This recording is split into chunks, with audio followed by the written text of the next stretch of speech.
Hello friends, welcome to my YouTube channel. आज इस video के अंदर बात करने वाले हैं रीट के लिए महत्वपूर्ण क्वेश्चनों के बारे में। तो इससे पहले जो हमने वीडियो डाले हैं उसके अंदर राजस्थान जीके है वो लगभग पूरा डाल दिया है। राजस्थान की जो ज्योग्राफी की बात करें, इतिहास की बात करें और जो कला संस्कृति है उसकी बात करें तो सभी के क्वेश्चन हमने डाल रखे हैं पहले ही। उसके बाद में जो एक तो ये जो राजव्यवस्था है, एक इंडिया जीके वाला जो पोर्शन है वो हमारा चल रहा है, लगभग क्वेश्चन उसके भी डाल रखे हैं और जो बाकी बचे हुए क्वेश्चन हैं वो आपको आज इस वीडियो के अंदर मिलेंगे।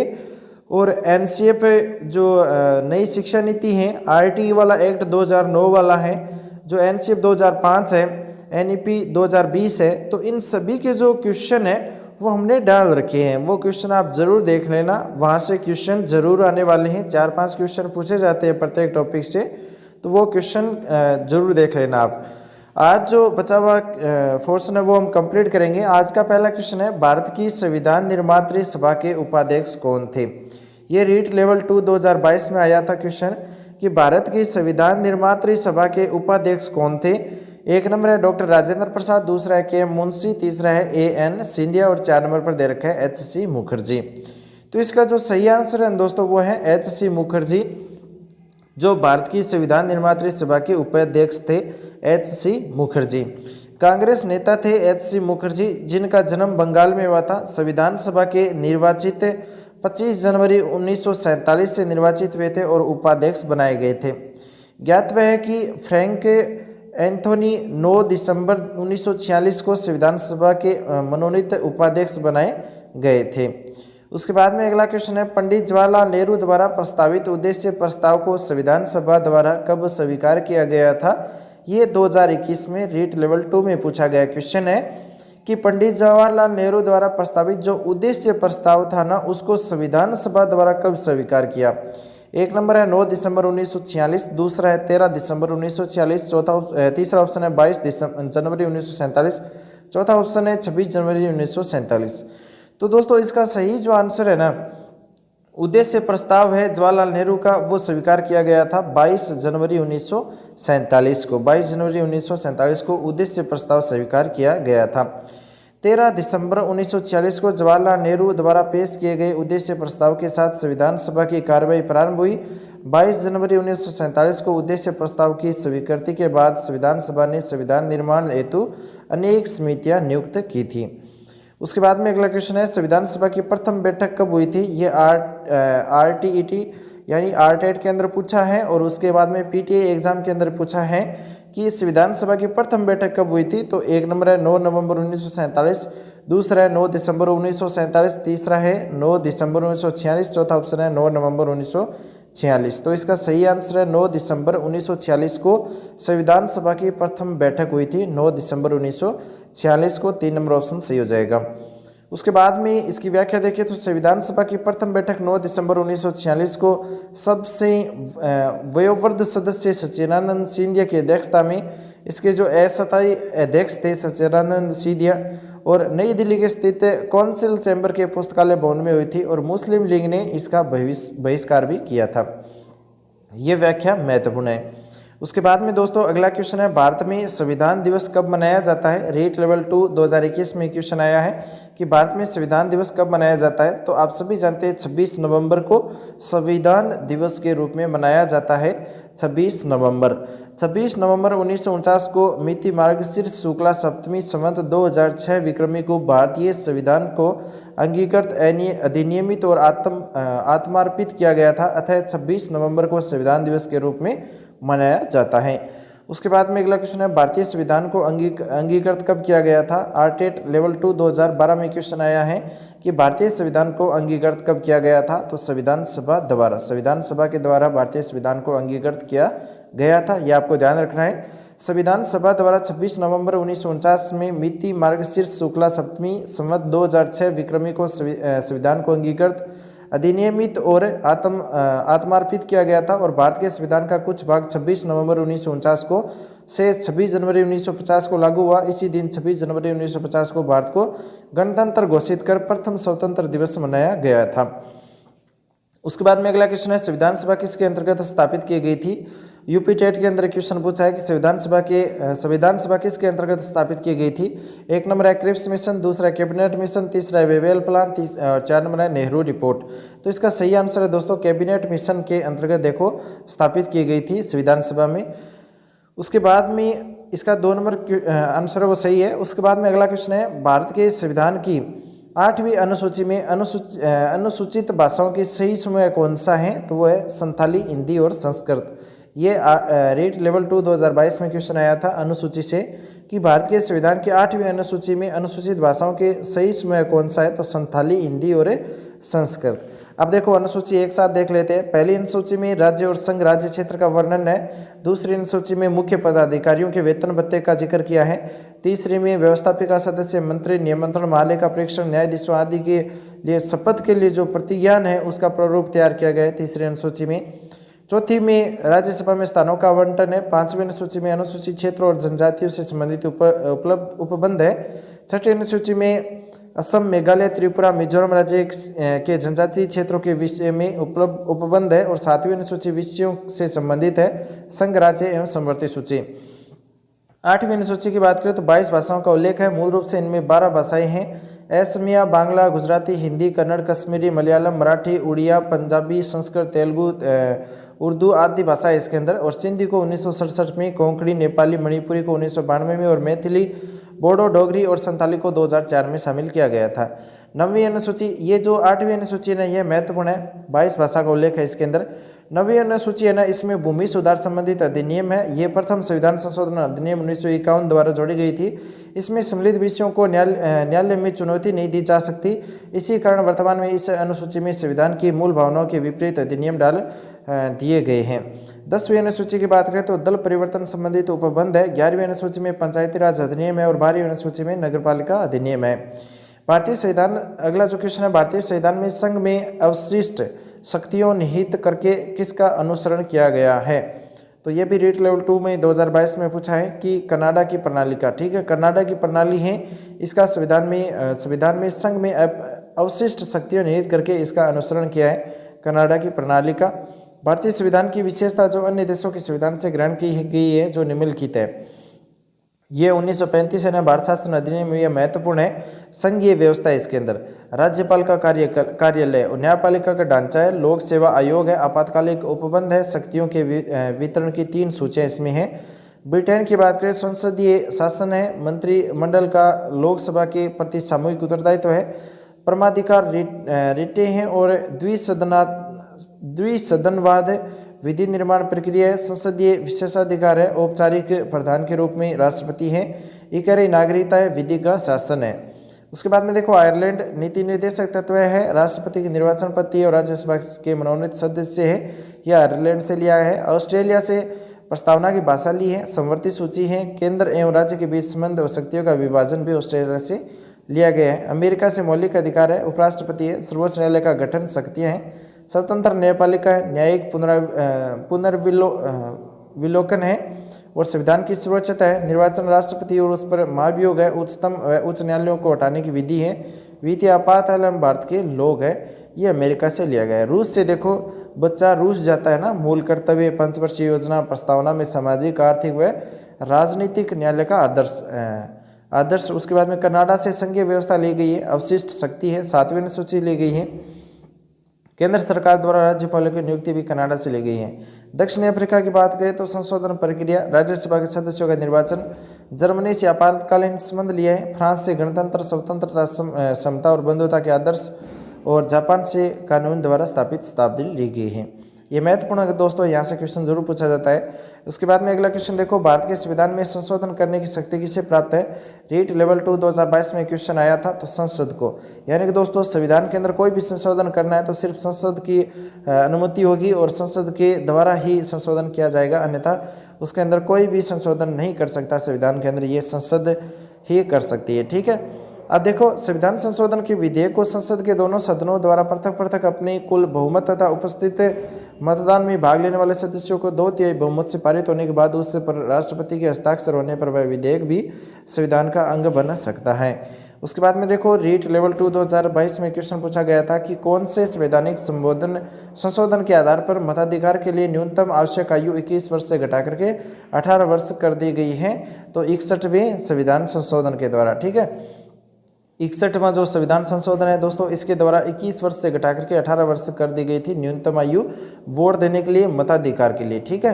ये आप ध्यान रखना। 61वें संविधान संशोधन अधिनियम 1989 के अंदर इसके मतानुसार मताधिकार के लिए न्यूनतम आवश्यक आयु 21 वर्ष से घटा करके 18 वर्ष कर दी गई थी। उसके बाद में अगला क्वेश्चन देखो, भारतीय संविधान की जिस सूची में कृषि एवं सिंचाई को शामिल किया गया है वह है, ये रीट लेवल 2 2021 में क्वेश्चन आया था कि कृषि एवं सिंचाई को किस में शामिल किया है, किस सूची में है। तो ये हमें ध्यान रखना है। पहला ऑप्शन है संघ सूची, दूसरा राज्य, तीसरा समवर्ती सूची और चौथा है अवशिष्ट विषय। तो दोस्तों कृषि एवं जो सिंचाई है ना, ये राज्य सूची का विषय है। राज्य सूची में एक तो पुलिस आता है, स्थानीय शासन आता है, न्यायालय आता है, न्याय आता है, कृषि आता है, सिंचाई आदि, ये सभी राज्य सूची के अंतर्गत आते हैं। अगला जो क्वेश्चन है, किस शासन प्रणाली में कार्यपालिका विधायिका के प्रति उत्तरदायी होता है। रीट लेवल 2 2021 में क्वेश्चन आया था। तो जो संसदीय सरकार है ना, ये एक संसदीय सरकार प्रणाली में शासन प्रणाली में कार्यपालिका विधायिका के लिए प्रति उत्तरदायी है, तो वो है संसदीय सरकार।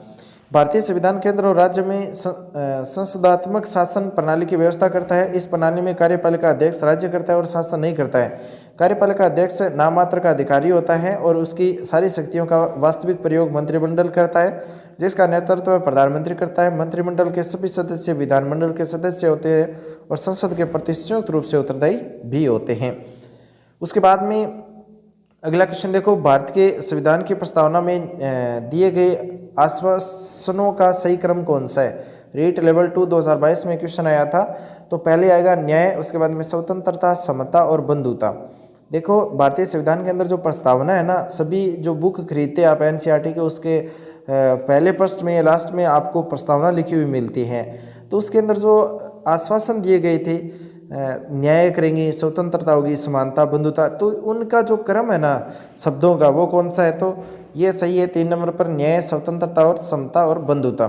देखो प्रस्तावना दी गई है, प्रस्तावना आप देख सकते हो। इसके अंदर आप जो पहला वर्ड आता है वो आता है न्याय का, ठीक है। उसके बाद में आता है स्वतंत्रता, समता और बंधुता का लास्ट में आता है, तो ये ध्यान रखना है आपको। उसके बाद में देखो रीट लेवल 2 2022 में क्वेश्चन आया था कि भारत के संविधान की प्रस्तावना में कौन सी विशेषता नहीं है। पंथ निरपेक्षता, संघीय शासन, राजनीतिक न्याय और प्रतिष्ठा की समानता। इन चारों में से देखो संघीय जो शासन है ना, ये संविधान की प्रस्तावना में नहीं है, ये आपको ध्यान रखना है। संघीय शासन नहीं है, पंथ निरपेक्षता है, राजनीतिक न्याय और प्रतिष्ठा की समानता शामिल है। उसके बाद में दोस्तों अगला क्वेश्चन है, रीट लेवल 2 के अंदर पूछा गया था 2022 में कि भारत के संविधान की उद्देशिका में कौन सा शब्द नहीं दिया गया है। उद्देशिका थी, उसमें कौन सा शब्द इनमें से नहीं था। विश्वास, धर्म, उपासन और भाषा, तो भाषा नहीं थी, ठीक है, ये आप ध्यान रखना, उद्देशिका में भाषा नहीं थी। उसके बाद में दोस्तों अगला क्वेश्चन है, भारत के संविधान की प्रस्तावना में उल्लेखित हम भारत के लोग से क्या तात्पर्य है। हम भारत के लोग हैं तो संप्रभुता भारत के लोगों में निहित है। ये बताता है कि हम भारत के लोग हैं ना, ये उल्लेख में बताता है कि संप्रभुता भारत के लोगों में निहित है। भारतीय संविधान की प्रस्तावना में है, इसे हम लोग अर्थात भारत की जनता द्वारा समय के लिए लागू बताया गया है।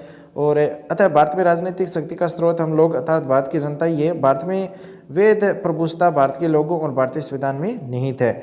उसके बाद में अगला क्वेश्चन देखो, रीट लेवल 2 2016 में क्वेश्चन आया था कि भारतीय संविधान की प्रस्तावना में संशोधन किस वर्ष में हुआ था। तो 1976 में हुआ था। आप डायरेक्ट याद रखना, 1976 में प्रस्तावना के अंदर संशोधन किया गया था। 42वां संविधान संशोधन अधिनियम 18 दिसंबर 1976 को यह संविधान संशोधन भारत का लघु संविधान कहलाता है और इसके द्वारा संविधान की प्रस्तावना में समाजवादी, पंथ निरपेक्ष और अखंडता, दोस्तों इन तीनों शब्दों को याद रखना, समाजवादी, पंथ निरपेक्ष और अखंडता, इनको जोड़ा गया था और इसके द्वारा संविधान में मूल कर्तव्यों का समावेश भी किया गया था। उसके बाद में अगला क्वेश्चन है, आरटेट लेवल 2 2012 में पूछा है कि पंथ निरपेक्ष शब्दावली जिसे बाद में जोड़ा गया का उल्लेख भारतीय संविधान के किस भाग में मिलता है। तो ये प्रस्तावना उद्देशिका में मिलता है। अगला क्वेश्चन है, भारतीय संविधान की आत्मा किसे कहते हैं। प्रस्तावना को भारतीय संविधान की आत्मा कहते हैं। भारतीय संविधान की प्रस्तावना को संविधान की आत्मा कहते हैं। उसके बाद में अगला क्वेश्चन है, संविधान की उद्देशिका में उल्लेखित हम भारत के लोग संविधान के निम्नलिखित विशेषता से घनिष्ठ रूप से जुड़ा हुआ है। तो वो है संप्रभु राज्य, ठीक है, ये सेकंड ग्रेड में पूछा गया था संस्कृत डिपार्टमेंट में। उसके बाद में अगला क्वेश्चन है, उपाधियों का अंत किस मौलिक अधिकार का हिस्सा है। रीट लेवल 2 2022 में क्वेश्चन आया है कि उपाधियों का अंत किस मौलिक अधिकार का हिस्सा है, तो वो है समता का अधिकार। ठीक है, समता का अधिकार। उपाधियों का जो अंत है ये समता का अधिकार है, उसका एक मौलिक अधिकार का हिस्सा है समता का अधिकार। समता का अधिकार अनुच्छेद 14 से 18 के बीच में है। अनुच्छेद 14 के अंदर समानता एवं कानून के समान संरक्षण की व्यवस्था है।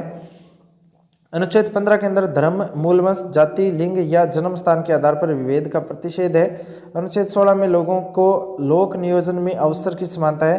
अनुच्छेद 17 में अस्पृश्यता के अंत से संबंधित प्रावधान है। अस्पृश्यता अपराध अधिनियम 1955 में पारित किया गया था।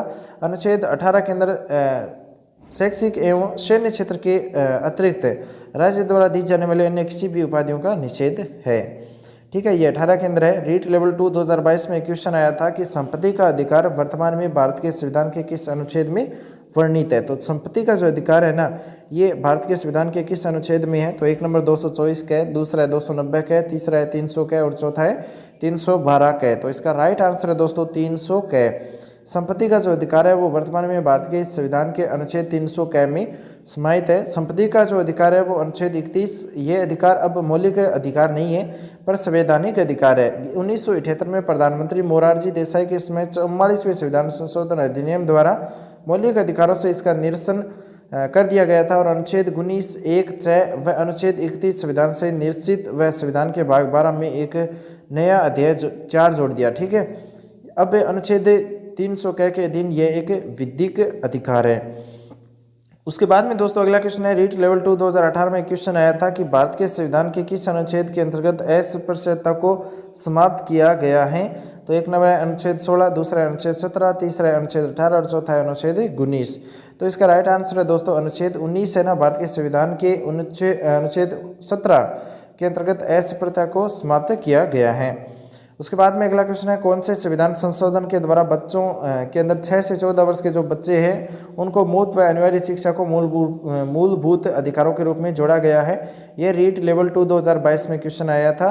तो जो 86वां संविधान संशोधन है उसके अंतर्गत 6 से 14 वर्ष के बच्चों के लिए मुफ्त व अनिवार्य शिक्षा का मूलभूत अधिकार जोड़ा गया है। यह आपको ध्यान रखना है। 86वें संविधान संशोधन 86वें संविधान संशोधन अधिनियम द्वारा शिक्षा के अधिकार को किस मौलिक अधिकार का भाग बताया है। तो ये स्वतंत्रता का अधिकार है। रीट लेवल 2 2021 में क्वेश्चन भी पूछा गया है। तो ये है दोस्तों स्वतंत्रता का अधिकार। उसके बाद में अगला क्वेश्चन देखो, निःशुल्क अनिवार्य बाल शिक्षा के अधिकार को संविधान के किस भाग से सम्मिलित किया है। तो रीट लेवल 2 2021 में क्वेश्चन आया, पहला ऑप्शन 1, दूसरा 2, तीसरा 3 और चौथा 4। तो निःशुल्क अनिवार्य बाल शिक्षा के अधिकार को संविधान के तीसरे भाग में समाहित किया गया है।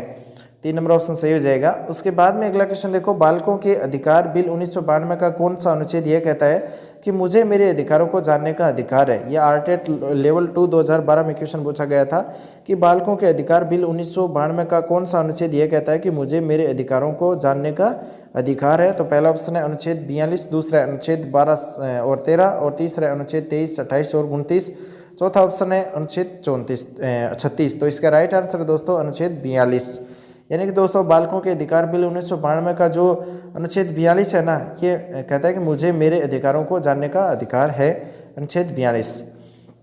उसके बाद में अगला क्वेश्चन है, अधिकार अनुच्छेद में कौन सा एक युग्म सही नहीं है। री एग्जाम होता 2021 में, उसमें एक क्वेश्चन आया था। तो शोषण के विरुद्ध जो अधिकार है ना, शोषण के विरुद्ध जो अधिकार है वो उसके अंदर देखो अनुच्छेद 23 और 24, ये जो शोषण के विरुद्ध अधिकार है ये अनुच्छेद 23 और 24 के अंतर्गत आते हैं। उसके बाद में देखो मौलिक अधिकार संबंधित निम्नलिखित है। पहला है समता का अधिकार, जिसके अंतर आता है अनुच्छेद 14 और से 18। स्वतंत्रता का जो अधिकार है उसमें अनुच्छेद 19 से 22। ठीक है। शोषण के विरुद्ध अधिकार अनुच्छेद 23 और 24। और धार्मिक स्वतंत्रता का अधिकार में अनुच्छेद 25 से 28। और शिक्षा एवं संस्कृति का अधिकार में अनुच्छेद 29 और 30। संवैधानिक उपचारों का अधिकार में अनुच्छेद 32 शामिल किया गया है। ठीक है, ये मौलिक अधिकार है, आपको ध्यान रखना है। मौलिक अधिकार कितने हैं ये आप कमेंट में जरूर बताना। उसके बाद में अगला क्वेश्चन है, भारत में लैंगिक अपराधों से बालकों का संरक्षण अधिनियम पोस्को कब लागू किया गया था। रेट लेवल 2 2022 में क्वेश्चन आया है। कांस्टेबल में 2 बार पूछ लिए हैं, ठीक है। भारत में लैंगिक अपराधों से बालकों का संरक्षण अधिनियम फोस्को कब लागू किया गया था? तो 2012 में लागू किया गया था, आप डायरेक्ट याद रखना। फोस्को यौन अपराधों से बच्चों का संरक्षण करने से संबंधित अधिनियम है। इसका जो संक्षिप्त जो नाम है ना वो है पोक्सो एक्ट 2012। इसके अंतर्गत बच्चों के प्रति यौन उत्पीड़न, यौन शोषण और पोर्नोग्राफी जैसी जघन्य अपराधों को रोकने के लिए महिला बाल विकास मंत्रालय ने पोक्सो एक्ट 2012 बनाया, जो 14 नवंबर 2012 से संपूर्ण भारत में लागू हो चुका था। उसके बाद में अगला क्वेश्चन देखो, बाल श्रम को गैर कानूनी घोषित करना और प्रारंभिक शिक्षा को अनिवार्य व निःशुल्क घोषित करना किस प्रकार के न्याय के अंतर्गत आता है? रीट लेवल 2 2021 में क्वेश्चन आया था कि जो बाल श्रम होता है उसमें गैर कानूनी घोषित करना, प्रारंभिक शिक्षा को अनिवार्य निःशुल्क घोषित करना, ये किस में है? तो 1 नंबर है राजनीतिक न्याय, दूसरा है सामाजिक न्याय, तीसरा है आर्थिक न्याय और चौथा है परंपरागत न्याय। तो इसका सही आंसर है दोस्तों सामाजिक न्याय, ठीक है। 2 नंबर ऑप्शन सही हो जाएगा। भारतीय संविधान में सामाजिक न्याय के आदर्शों को कई रूपों में स्वीकार किया। संविधान के भाग नंबर 3 में मौलिक अधिकार और भाग नंबर 4 में राज्य के नीति निर्देशक तत्व में सामाजिक न्याय को प्राप्त करने के विधि व उपायों को व्याख्या की गई है। इसके अंतर्गत अनुच्छेद 24 का कारखानों आदि में बच्चों से काम कराने, बाल श्रम पर रोक लगाना और संविधान 86वें जो संविधान संशोधन था उसमें अधिनियम 2002 द्वारा भारत संविधान में अंतः स्थापित अनुच्छेद 21 के सामाजिक न्याय को स्थापित करने की दिशा में एक और महत्वपूर्ण कदम रहता है। उसके बाद में दोस्तों अगला क्वेश्चन है कि संविधान का कौन सा अनुच्छेद बाल श्रम पर प्रतिबंध लगाता है?